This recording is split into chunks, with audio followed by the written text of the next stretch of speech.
I've been a gamer most of my life, and as an artist, I've always wanted to work on a video game.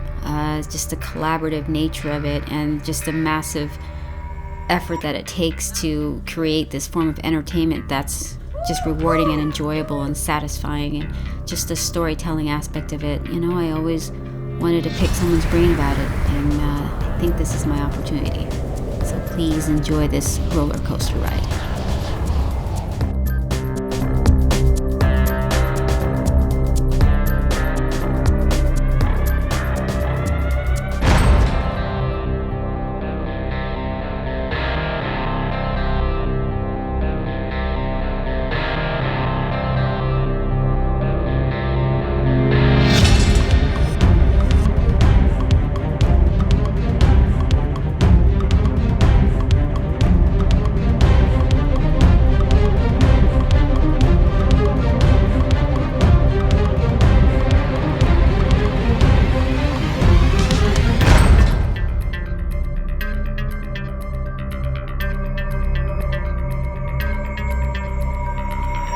Cloned Gat?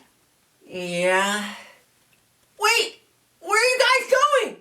Can you at least give me an autograph? Awesome. I love Jimmy so much it hurts my feelings.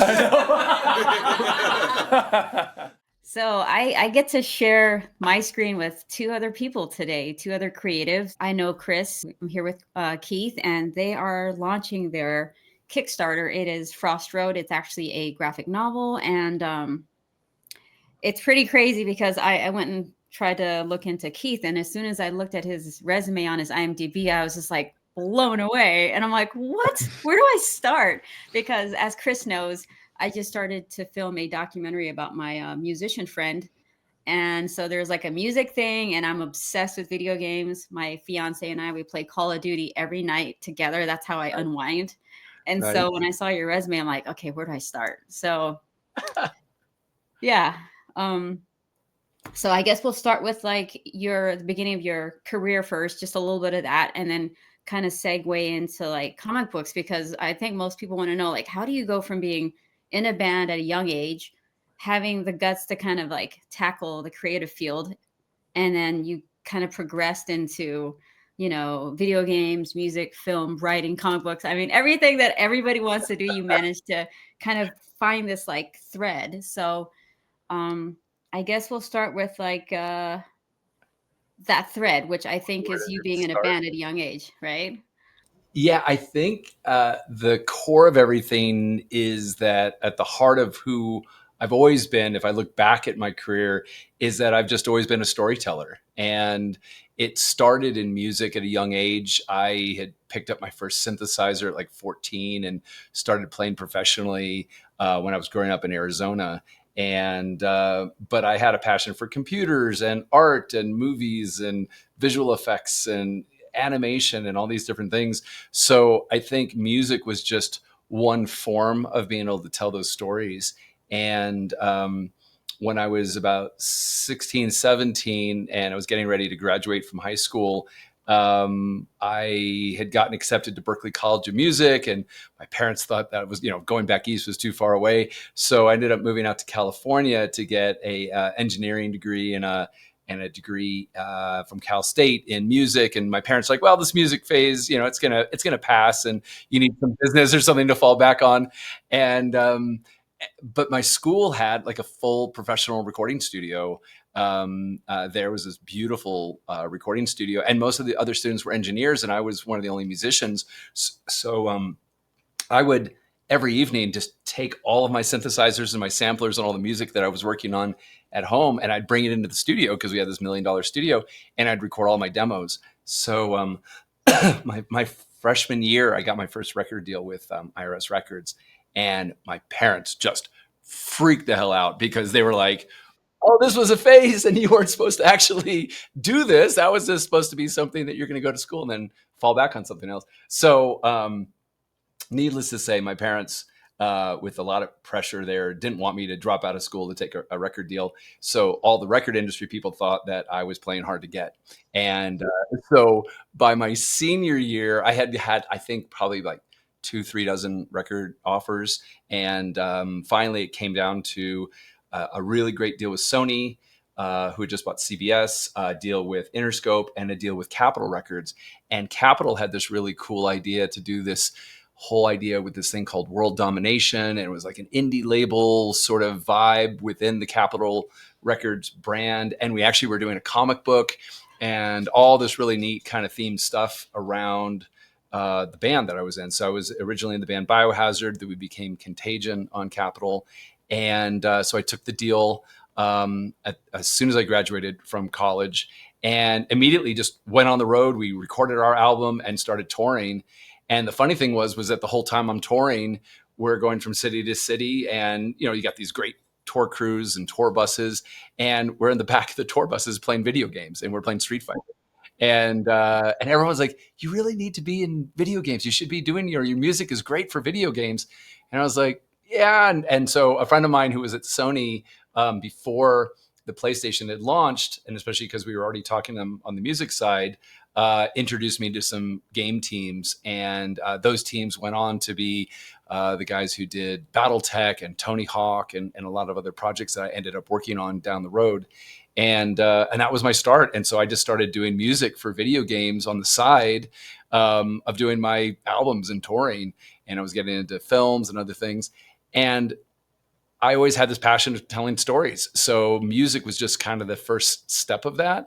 And that quickly evolved into working at video game companies and then started my own company. And so now 30 years later, I'm directing Street Fighter and working on these big franchises. So it's been a really great adventure, and music was always the first start of that.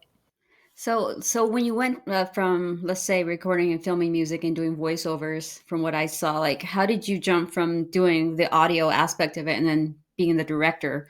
Like, what made them think, even though you were already, in the industry, to go from that to directing? So the first actor I ever directed was actually Tim Curry. And we were working on this huge title at Virgin called Toonstruck, and we had Christopher Lloyd and Dom DeLuise and David Ogden Stiers and all these huge actors for its time. And it was this big point and click adventure, really neat game. And the main villain in this was being played by Tim Curry, and this is in the 90s. And Tim's coming in, and the vice president's coming in, the designer and the writer of the game's coming in. I'm the audio guy and directing all the audio sound of things. But as Tim's coming in, literally the day of the studio session, I said to the vice president, I said, "Well, who's going to be directing the talent?" And they all kind of looked around the room and they're like, "Well, you're the audio guy." And so it was like, that was literally the trial by fire of moving from like being an audio producer and doing music and sound. And I'd recorded lots of artists and, my band and other things. So I was comfortable working in the studio, but actually directing the performance of an actor was a whole nother thing. And, Tim Curry, I mean, it's not like you're really going to be directing Tim in a sense of like, you're not teaching an actor how to act. What you're there is to say, hey, we're kind of going in this direction, and these are the choices we're making. And he is just has been one of the most amazing actors, even just growing up and seeing him in all the performances he was involved with. So as a director, I'm learning more from the actors that I'm directing with than the experience that I had. But now, after 700 productions, I've kind of, now we're directing celebrities every week at our studios, and working on these big franchises that do have these amazing talent that we can contribute a little bit more to. But do you get nervous still with some people, where, like, even if you've done 700, is it still that feeling of you're learning something new every time, or you kind of like it's something that you're pretty used to at this point? Every game's an adventure, and it's a new experience. I got to work with Gary Oldman on Black Ops, and we do a ton of like really loud screaming and loud battle chatter and other things. And in the beginning of Black Ops, if you've seen the game, it starts off on one of the loudest parts where there's like escape out of this gulag, and there's this whole fight in this prison sequence. And Sam Worthington's in the middle of this big, huge fight. And Gary's character is kind of leading this revolution out of this gulag. So it literally starts off on some of the loudest dialogue that's there. And here I am, I'm really nervous about blowing out Gary on the very first day of recording. And so I kind of go to him and I said, we've got, low level stuff, we've got whispered stuff and maybe spoken dialogue. Maybe we kind of knock all that stuff out. And then as we get to the yelling stuff, if we're going to tear you up and, thrash your voice a bit, maybe we can do that towards the end. And he literally stops me at the beginning of the whole session and he goes, no, he said, I want to record the entire project in order of the script that David Goyer was writing. And I was like, I mean, we've done hundreds, if not thousands of sessions on the Call of Duty franchise. And I was very aware that this was really going to tear him up. And I'm like, with all due respect, I mean, it's really going to thrash your voice and it's going to be pretty hard for you to control your voice after that. And he said, I know. He said, I like the sound of what my voice sounds like when it's thrashed. I know how to control it. And I'm like, hey, man, you're Gary Oldman. And it was that. And he did it. And he did it in order of the script. And it did tear him up. But the sound that he got was so cool. And it was such a iconic sound for that franchise. So I think things I walked away learning from that is that, like, even though you might know your craft and know your job and other things, when you're collaborating with amazing people who also know their craft, the combination of that is even better than anything you could ever imagine. So it's not that I think you get nervous. I think it's more the excitement that you're getting to collaborate with someone that's on your level, that is going to bring their game to what you're trying to envision and elevate everything you're working on. I guess that brings me to comic books now, since I know you you collaborated with Christopher in 2004.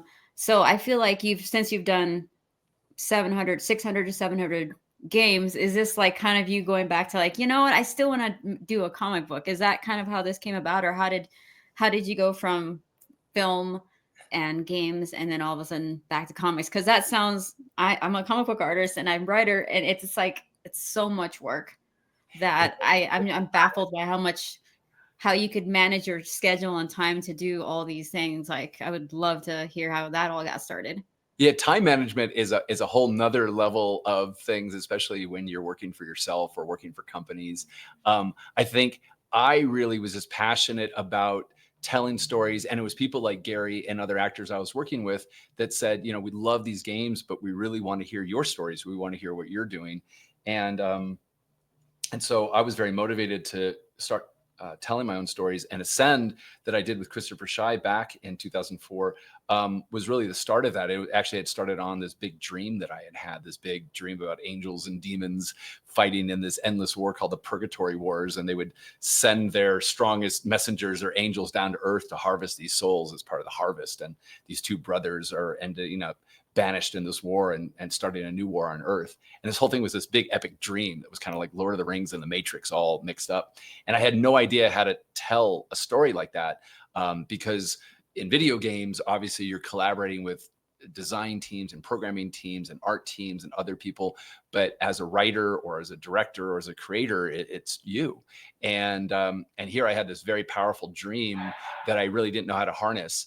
And so the only thing I could do was start trying to like meet with artists and try to visualize these images that I had in my head from this dream that was there. And after meeting with dozens of artists, I went to San Diego Comic-Con and went down through Artist Alley. And I spent days, like 2-3 days, just going up and down the aisles, meeting with artists. And it's amazing because all the people that I was meeting with and was going to be collaborating with are now some of the largest artists in the industry, which is amazing. But one of the people I met with was Christopher Schei, and Chris and I just instantly hit it off. We just became fast friends. And to this day, we're still very, very close. And so we've done 5-6 projects together. We've worked on movies together. We've worked on other things. But Ascend was really a special collaboration because here's a dream that was very passionate to me that I was trying to get out. Christopher hadn't done a full graphic novel before. He'd done covers and other things for other companies, but never done a sequential book. And so the two of us just kind of figured it out and did it. And a friend of ours, Jimmy Palomati, saw some of the pages, and he was out working on a video game that I was producing out in LA. And he calls up Image Comics like right away. And he says, you guys have to see this. And I had to send over like 4 or 5 pages. And the next day I had a contract with Image Comics. And that was how it started. And it was just like, oh, wow. Okay. I guess we're doing this. And the book ended up being on the cover of previews, and it ended up being the #1 book for Image, and it sold out worldwide in like 4 days. And I'd never written anything before. I didn't know how to write a book. I had never written a screenplay. So it was kind of like working with Tim, it was like kind of like trial by fire and just doing things. And what you realize is that you just get so inspired to create more. So once you have something and you're on a creative sort of path, it re-inspires itself and makes you want to do that. And so what my life has been like over the past 20 years has been back and forth between working on these large franchises where companies come to us and ask me to direct something or produce something and get involved in their work. And at the same time, on the side, in the evenings and in my personal time, I'm doing my own stories and developing those. And life has a way of, getting in the way of that sometimes. And sometimes things get delayed, and, there's fire and pandemics and other things that have Yeah. greatly Just a affected few us. things.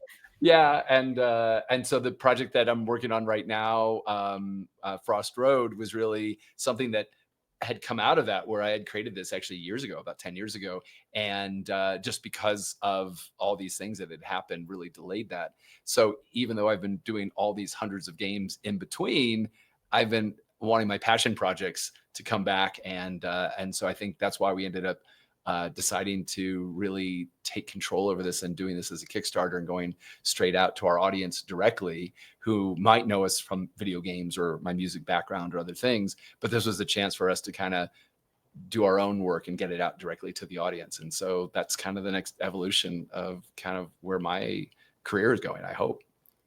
And so Kickstarter is, I think I was talking to Chris about this. We have this medium now that we could put our stuff out there and our fans could interact with us directly. So if it were to come out a few years ago, would you have gone the image route again? Or probably that, or maybe another publisher distribution model outside of Kickstarter? Or I think so, and I did do one. I was working with my friend Adam Lawson, and we'd produced a lot of projects together and films together. And we did a book where Adam and I had written a story called The Exiled, and we partnered with Wesley Snipes, and we brought that out to Kickstarter. And I hadn't had any experience on Kickstarter, but Adam had. He had some very successful Kickstarters, so we did that about a year and a half ago, and that did very, very well. And that experience, I think, really kind of opened my eyes, that the idea that you could still do traditional publishing, and we had done some publishing releases with that book. But you kind of realize is that, like, the distribution system in a lot of mediums, in film and television and graphic novels and comics, it's kind of, from a creator's perspective, it's kind of broken, because you really don't participate. The financial side is very difficult to support yourself. And even though there's the prestige of maybe being on a big label like Image or IDW or Dark Horse or something to that effect, the distribution behind that is really challenging, because the residual system and the business of how it works really isn't conducive to artists supporting themselves. And I think that as much as it's very prestigious to be with one of these big publishing imprints, at the end of the day, even if you're selling 10,000, 50,000, 100,000 units, it's really not sustainable. And so I really saw what was happening with Kickstarter and some of the new technology platforms that we're developing. And I really think that that's becoming the future for creators like ourselves, where we can really take control over our own medium and then interface directly with the fans. And obviously that means your social media and meeting, great friends and people like yourself, where we can kind of help get the word out and then partner with amazing people. That's really the next kind of, I think, the next step in the evolution of a lot of creators, because now we can collaborate. We're doing stuff with Dead Meat and a lot of other creators in their own right. And it's great because we can collaborate. We don't have to really worry about cross-pollinating between two different, companies or brands. We can just find creators that really like working together and organically do that. And Kickstarter's allowing us to do that very organically. yeah, I guess that's the same with music, with Spotify now and everything, because you were also in a band. And now with video games being distributed for the most part online, Steam and everything. So Right. everything is going in that direction. So it sounds like there's a lot more opportunities for the single person to go create their thing. But then it's also challenging because there's a pool of everybody's going to want to do all these things. So do you think that there's more talent versus what it used to be? Or do you think that because there's all this talent that it's like a crowded room in a way? It's probably a little bit of both because I think it's really leveled the playing field, and the technology, not just the platforms that's there, but also the technology has made it a lot easier for people to produce their own stuff. That happened in music for sure. And you saw the record deals when we were signing things where record labels were putting up large record advances. And that really changed because the technology, being able to record at home and having home studios. And so the record labels stopped putting up as much money, but the records were selling just as much or more. And then with the piracy and then the distribution changes, and even things like Apple, where you started to see the 99-cent single, that changed, I think, in the music industry, because instead of buying an entire album, you could just buy a single and buy a song that you liked. And what that allowed the audience to do, I think, was to find exactly the kind of music they wanted. So instead of like, you just like the single, but you didn't like the rest of the album, well, now there were bands that you could start to gravitate towards that were just that style of that particular song. And that made obviously a lot more opportunity for bands and music and other things that's there. And I think that was part of the reason of the implosion of the music industry, especially when it went down, because there was piracy and there was this sort of fracturing of things. And that's happening, I think, now with filmmakers and with artists and other people, is that there's so many more artists out there that now have the technology and the ability to get their stuff out there, even though the distribution systems have been broken. So it's made a lot of like noise, not in a bad way, but in a sense that there's so many creative people out there that it's harder and harder for the audience to find those creators unless they stand out and they really rise to the top. And so sometimes you see a great creator who doesn't really have that experience or doesn't know how to get out there. And that's the diamond in the rough, somebody that is amazing that people haven't discovered yet. The flip side is you have some people who have just incredible social media followings or connections, and with the ability to self-produce their stuff and get out there, you're seeing this rise of people on Spotify in the music space. You're seeing artists who are getting out there and getting their deals. And now you're seeing things like Kickstarter opening these opportunities. So it is a little bit more for the audience to digest and try to find and sort through that. But I think that since distribution has been this gatekeeper for so many people, that's going to be the next evolution for people like ourselves to kind of really get out to our audiences. So when you approached, when you decided to do Frost Road, like right now, did you feel like, even with all of your experience, and this is a newer platform now, I guess Kickstarter, and going straight to the consumer and fan base, do you, what was I going to ask? Like, do you feel like those experiences is going to help you right now with the new generation of the platform and the medias? Or do you think that it's like kind of like starting again from square one with how you approach, It's kind of both, right? Because for us, it's a learning experience all over again, right? It's like a new platform, new audience, finding your community and bringing your community there. And also kind of saying, hey, will you personally sponsor us, as opposed to going to a store or streaming something or downloading something. And I think this generation of people are experiencing things in a new way, because it's not like you own things anymore. It used to be you would buy an album or you would buy a movie. You'd even buy your car. And now like people are like taking Ubers and they're downloading their music and they've got Netflix, and you don't really own things as much anymore. You're kind of leasing things, which is kind of a strange concept. And I very much have always been someone that loves, collecting things and just having sculptures and artwork and something tangible in a coffee table book. So I kind of feel that like with digital distribution and the platforms that are there, it is opening up things for more people. And for us, like taking all my experience over the past several years and bringing that to the platform, I think shows a level of experience and storytelling that I hope will sort of really resonate with the audience, and people will really gravitate towards that. But at the same time, we're also figuring things out and trying to figure out how to get to our audience and bring our community there and say, hey, do you actually want to buy a physical coffee table book? And it's a beautiful, hardcover book with an acrylic case and all this beautiful hand painted artwork. But at the same time, people are like, yeah, I can download it on the internet, or I can see it this way. And so it's a challenge right now to really communicate and resonate with your audiences. And I think that it's the personal connection with your audience and people understanding your intention behind it, and also seeing the journey that you're on. Because as we make video games and motion pictures and albums and other things, like a lot of times the audiences want to go on that journey, and they're like, I love the book, but I also want to see the movie, and I also want to play the video game, and I love the soundtrack. So I'm hoping as a creator, I get to play in all those different fields. So that brings me to the story for Frost Road. I noticed it said Last of Us.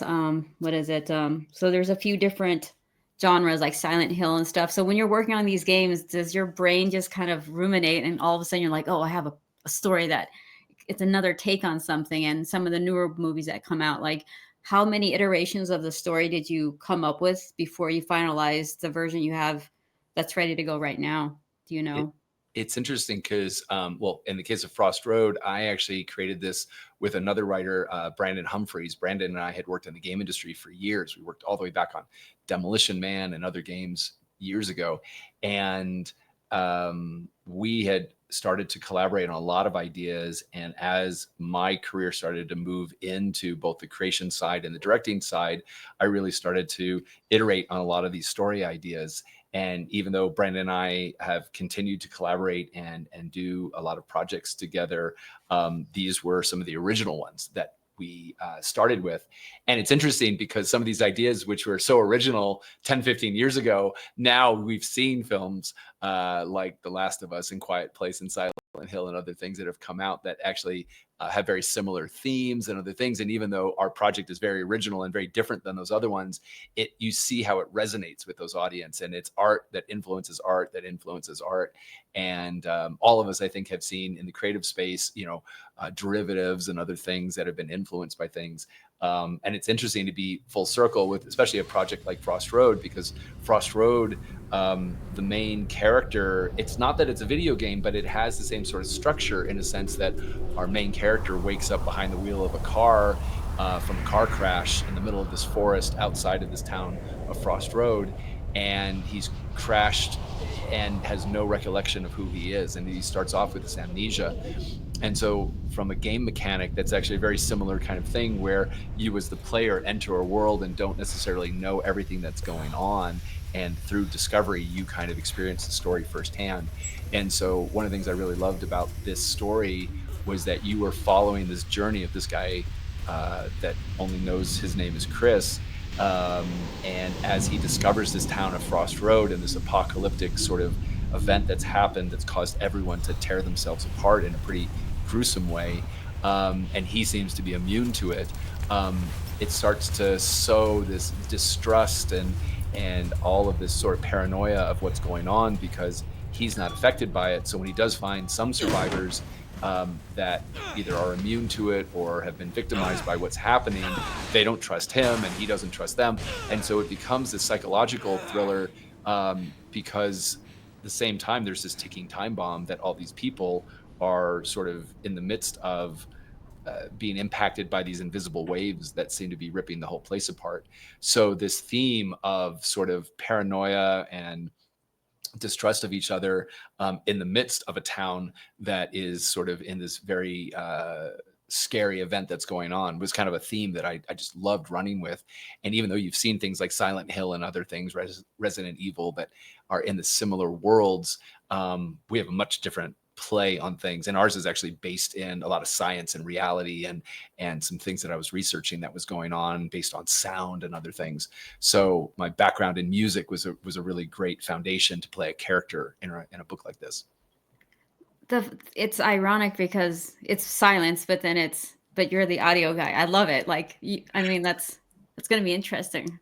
Yeah. That alone is worth like reading to see how you handle that. Like, it's pretty neat. One of the scariest things that I learned about, and it actually came from when I was in school. I had a teacher that had worked for the CIA and was talking to us about some of the technology that they were working on. And humans, I've always been fascinated by sound, and humans can only hear within a certain range of like 20 hertz to 20,000 hertz. That's sort of like the range that we can hear. And we can also hear in terms of volume.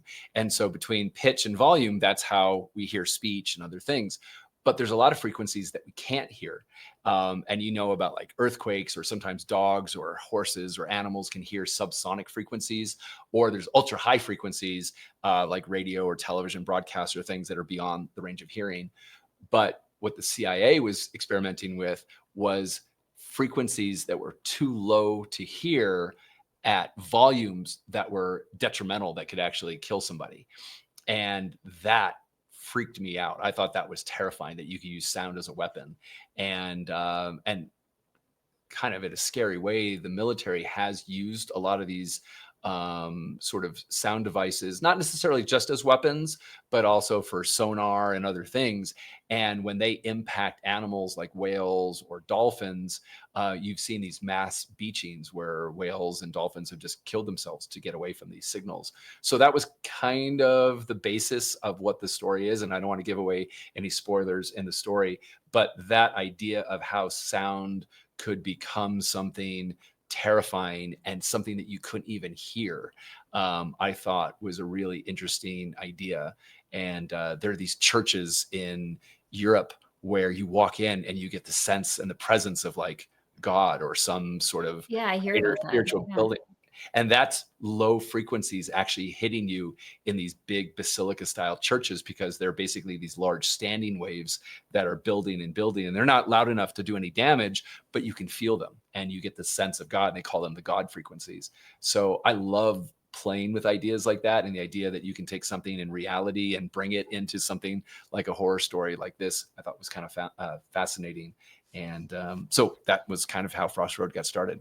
Oh, that's perfect. I mean, I love the origin story of that kind of stuff, especially because the way that the book is, I wouldn't say it's drawn, but definitely it's an artistic style that kind of lends itself to horror. But it's also it's fascinating to see how. So I'm assuming you met the actor for the book through the video games, and then he was able to collaborate with you guys on this book. So how did you approach him with a comic book idea versus, I guess, mocap or whatever?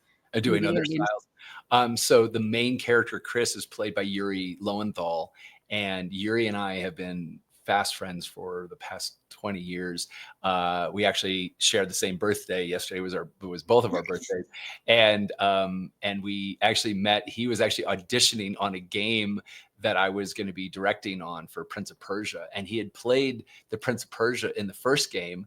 And they were actually having him audition for the second game for his own character, which I thought was a little unusual. And he actually didn't get the part, surprisingly. He did come back on Prince of Persia 3 and 5, I think, and some other games. But the funny thing was that at the audition, it was like a 15-minute audition, but we became instant friends.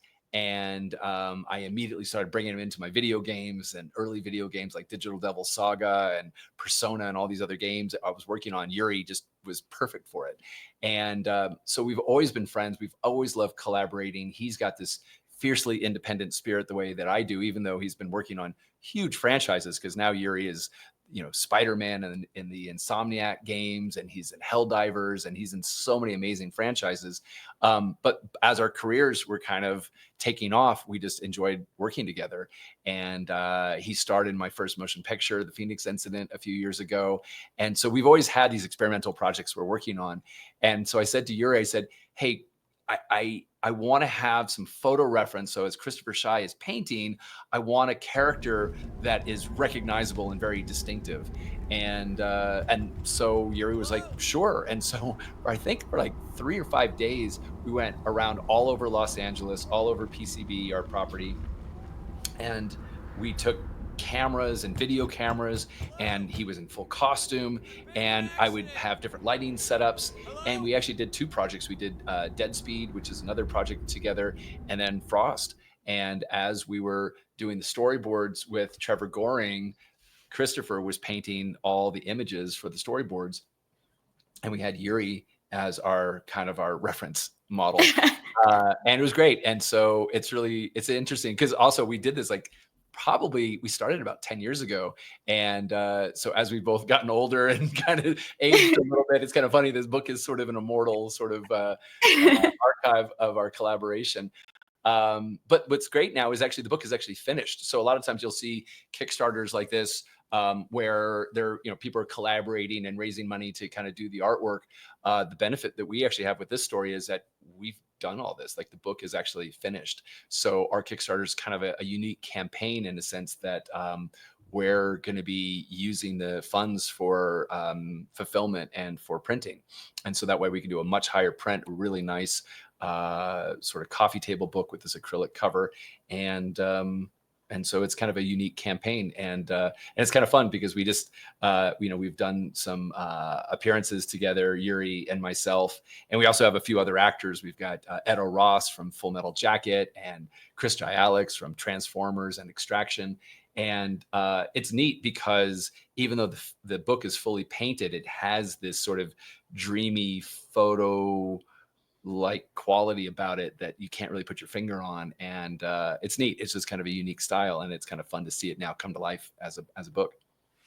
Yeah, that's cool because it reminds me of Metal Gear Solid was like that. And then some of the books I remember, Image would put out, and just everybody had like this really cool style. And Seven was one of the ones, and Sam and Twitch I thought were really cool. So when I saw that style, and I remembered one of my first gigs was Max Payne, and it was something at the end of the game where it was like the same style that I see here. And that was one of my first gigs. And so when I saw that, it brought me back, and I love that style because it's so raw, I mean, it's not just photo bashing or whatever, like you see, there's an artistic take on it. And like the lettering that you're using and stuff, it's visceral, I mean, for lack of a better word.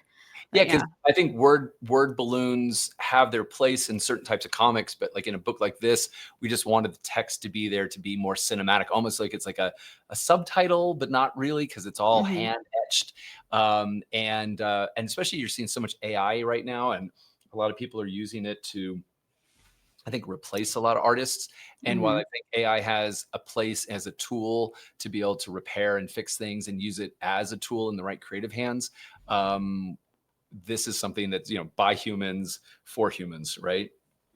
So I think it's really important right now for people to find new ways to express themselves, because I think AI has the risk of being used or misused in a sense. Like a crutch almost, right? Yeah, and it is an amazing technology, and it is very powerful, and obviously the genie is out of the bottle. It's not like you're going to put it back, so we have to find ways to embrace it. But I think like the days of music, when I started in music, people were saying that samplers and synthesizers were putting musicians out of work. And, while sure, I mean, I'm still going to use a real orchestra when I'm going to do a film and do that. I'm never going to want to replace an orchestra. But at the same time, a composer can mock up a score and do things with a smaller crew of people. And I think the same is happening in video games and film and art right now, is that AI will be a tool for creators to sort of explore their ideas, but as long as it just never replaces their ideas. And I don't believe, honestly, from an artistic standpoint, that AI can replace the human ability to tell the story. Like you're saying, I never felt threatened by it, but I think it's because you and I and Chris, we've been in it for a long time. And for people starting out, they're probably like, I'm just getting started. Now all of a sudden I have to compete with AI. So a lot of the younger kids are kind of like really, like taken aback by it. Yeah. So can you explain to, I guess, the audience, like, or future artists, like your take on art in general, even with the changing landscape and it's constantly changing? Like, what's your perspective and your philosophy on art and the art form? Well, I think that what can be done by a human needs to be done by a human, and what can be done by a tool should be done by a tool, but never should a tool replace a human.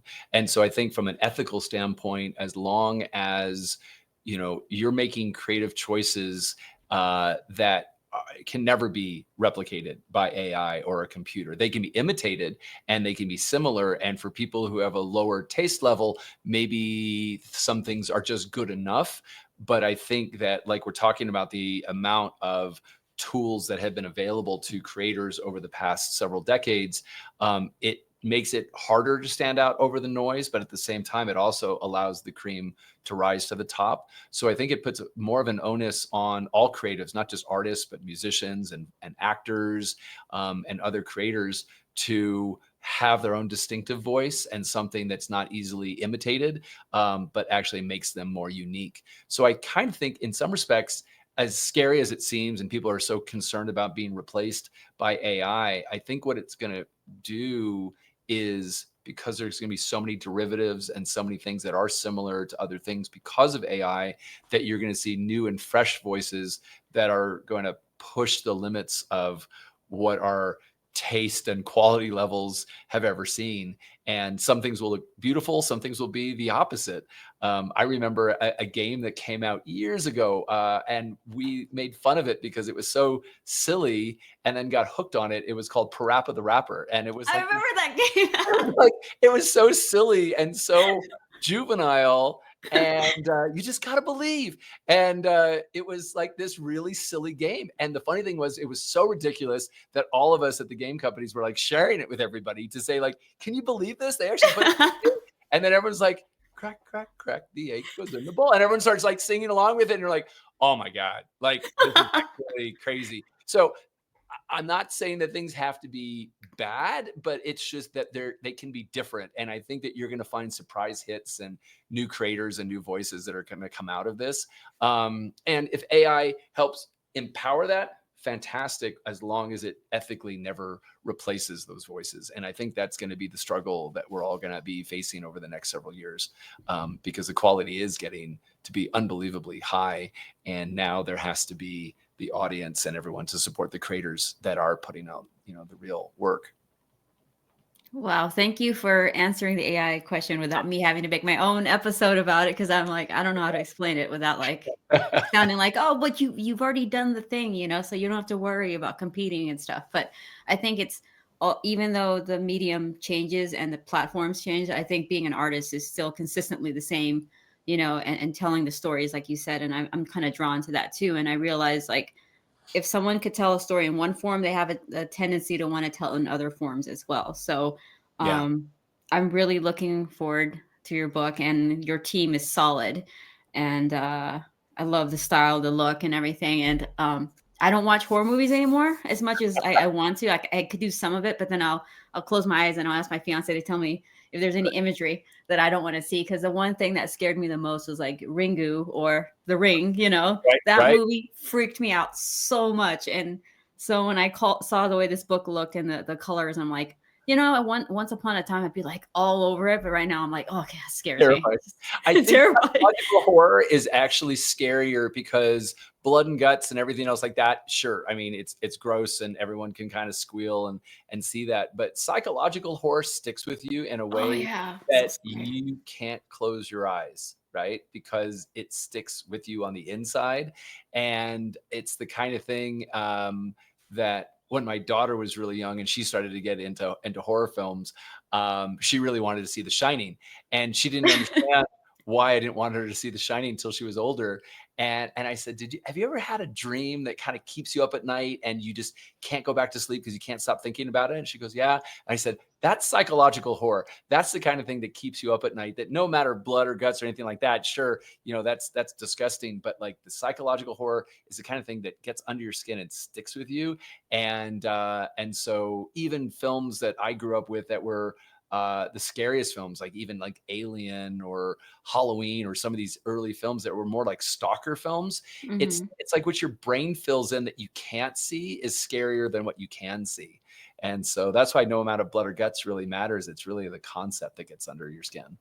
Yeah, I agree with you. And like, it's that screeching sound in the movie. Like you could probably you know what I'm talking about. Like when I heard it, I'm like, okay, that's scary with the imagery. And it's just so grainy. I don't get it. But like, if I were to do a horror film, I would never watch that movie again for reference. But like, I could watch Friday the 13th, Halloween. When I was a kid, the one that scared me the most was Chucky, because it was just like a doll, and I'm sleeping and I'm thinking this little thing is just going to attack me with a knife. I mean, that's so scary. But yeah.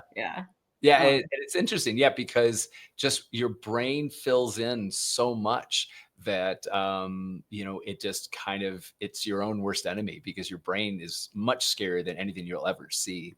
And what was a challenge on Frost was that sound is an actual element, whether you can hear it or can't in the cases of the characters in the story. And so to have an element of sound in a book, in a graphic novel that you're reading, was really an interesting part because it really does play such a large character as much as the town does.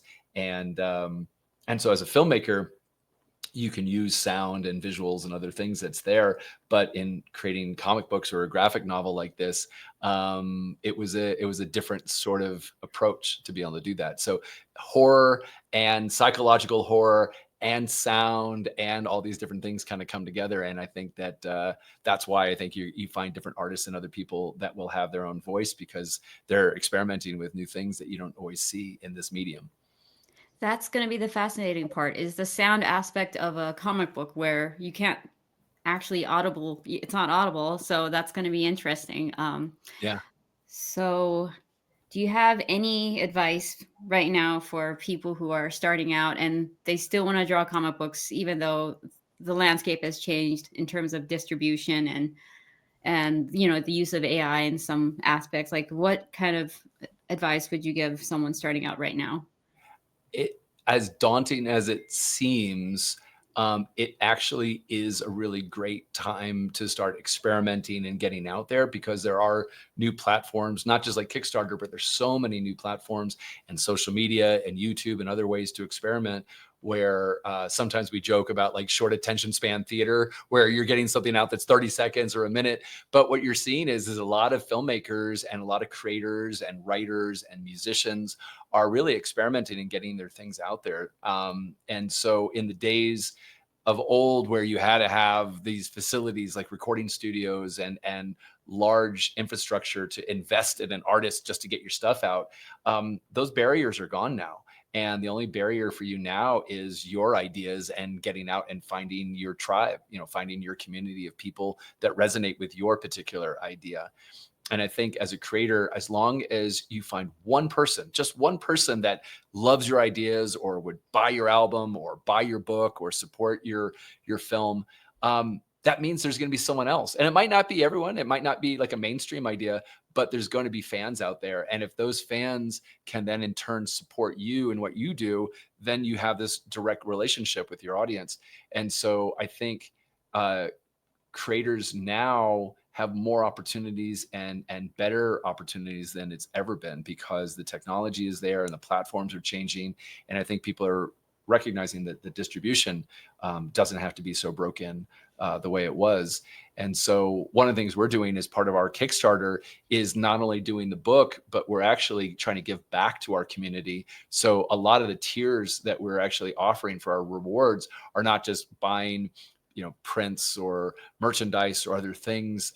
We wanted to do something where we could give back to other creators and fans to kind of learn not just about our journey and kind of like what we're talking about here, but also just how to get started and where to break in. And so we have maybe about 7 or 8 different workshops and classes and master classes that we're teaching where we're bringing in Christopher Schei and Trevor Goring and Brandon Humphreys and myself and other people to come and meet with up and coming creators and have a chance to have workshops directly with us. So not only to see how we did Frost Road and took this journey and kind of like the stuff we've been talking about today, but also to have portfolio reviews or mentoring classes or Q&A sessions and have direct feedback and how it applies to their careers and how to get started. So I think Kickstarter really resonated with that as well. And they really like that idea because we're really trying to contribute back to the community. And it's not just our community of fans, but community of other creators and trying to find their way and try to use maybe our work as an example or as a way to kind of guide them through this kind of new era of media and distribution.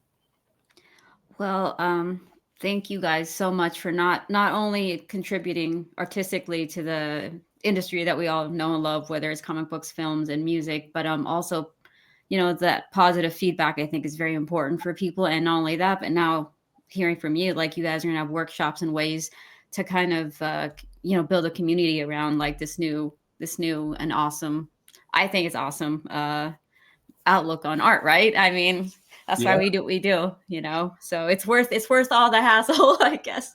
And I know I've been talking this whole time. I haven't given Chris a chance to talk, but the way Chris and I met was that, you know, Chris had been working at a traditional publisher and working on other things, but Chris himself is also a creator.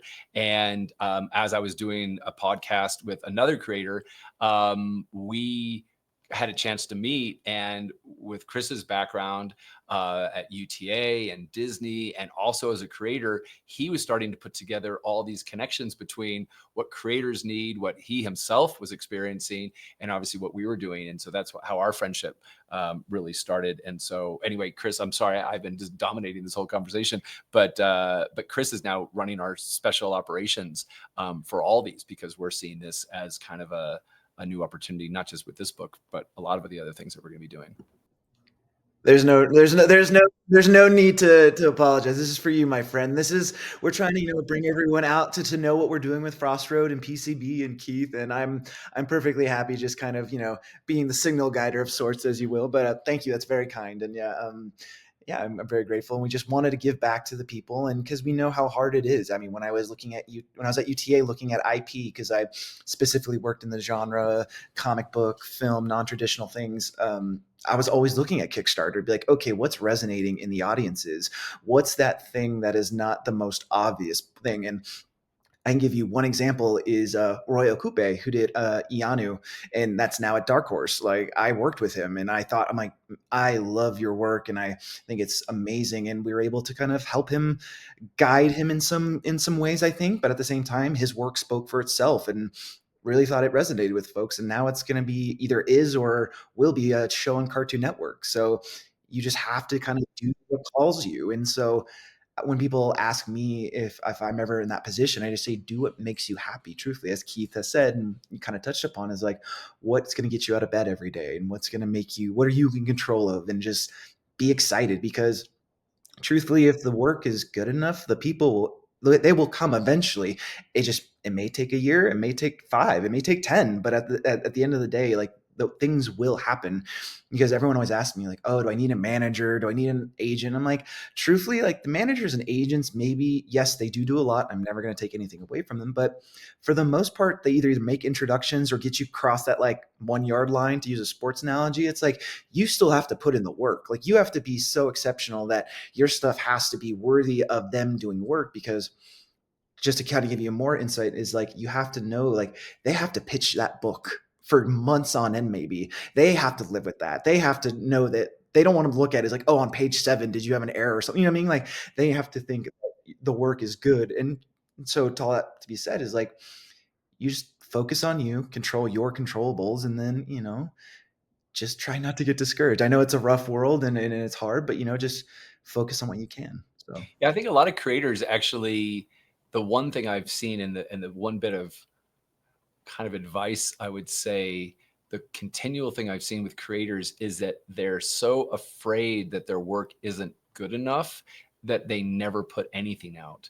And I think that life and work and experience is filled with mistakes. And I think, if anything, I learn more from my mistakes than anything else. And you have to try something, because you think about it, it's like, where you're at is a result of kind of, getting and avoiding all the other mistakes to get to the point where you're finally at somewhere where you can be successful with something. And I think learning from those mistakes teaches you so much about what your capabilities are and what resonates and what people like and what you can do. And so I think so many people are so afraid of making mistakes that it just paralyzes them to the point where they just never release anything. And I knew that in the music industry. One of the guys in my band was just this phenomenal writer, and I would be over working with him on a track, and he'd be composing something at his studio, and he wasn't happy with it. And I'd come back a week later and he'd have this completely new song that was just equally amazing. And I'm like, this is awesome. What happened to the song you were working on last week? And he goes, oh, this is the same song. I just changed it. And I'm like, no, dude, those are 2 different songs. Those are both equally amazing. So I think you can't beat yourself up. I think you have to realize that you're going to have to get stuff out there, and not everything's going to work the first time. And you have to be just willing to fall down and get yourself back up and learn from that. And I think that's the thing that really paralyzes a lot of creators, that they're just terrified that their first time out, it's not going to be perfect and they're going to fail. Especially with all the everybody with their own social media now, you see everybody's work and you haven't seen all the mistakes and the falling down. And I think I heard a quote, I mean, paraphrasing, it's like, make them fast and get back up. I mean, you know, make them fast, make them hard, and then move on, or just that way you have all the mileage behind you. But yeah. And obviously, you know, the quality demands now are very high because obviously technology and everything else has done that. And like you said, on social media, we're only seeing everyone's best side. So I think that kind of like also gives us a little bit of a false sense of reality, because no one's perfect and no one looks that good and no one is that really good at everything. And it's great to see highlights of things. But at the same time, there's plenty of ugly to go around, and that's okay. You know, it's totally fine to be ugly. But for us, this is a learning process as well. And, you know, Frost is the first of a whole series of things that we're going to be doing together as these special projects that, you know, Chris and I have been talking about. And we're just hoping that by Comic-Con this year, people are going to finally, you know, get this book in their hands, and they're going to see the next stuff that we're going to be doing. And hopefully we'll just learn from what we just experienced on this first Kickstarter and then develop our own community of fans. Awesome. Well, thank you guys so much for your time. I'm going to send everybody to the Kickstarter. I'm definitely going to back it. And based off of what you're saying, I think it's going to be inspiring for people listening to this and watching this, and also the giving back to the people who back the Kickstarter, where they could actually be a part of, you know, learning this whole process. And who better to learn from than you guys who have been in the industry and all sorts of industries for decades now. So that's going to be invaluable. So thanks again, Chris and Keith. And, you know, I will see you guys on the flip side. And thanks for hanging out with me and Keith and Chris again, of course. No worries. Thank you for having us. Thank you so much. Thank you. Appreciate everything. Thank you.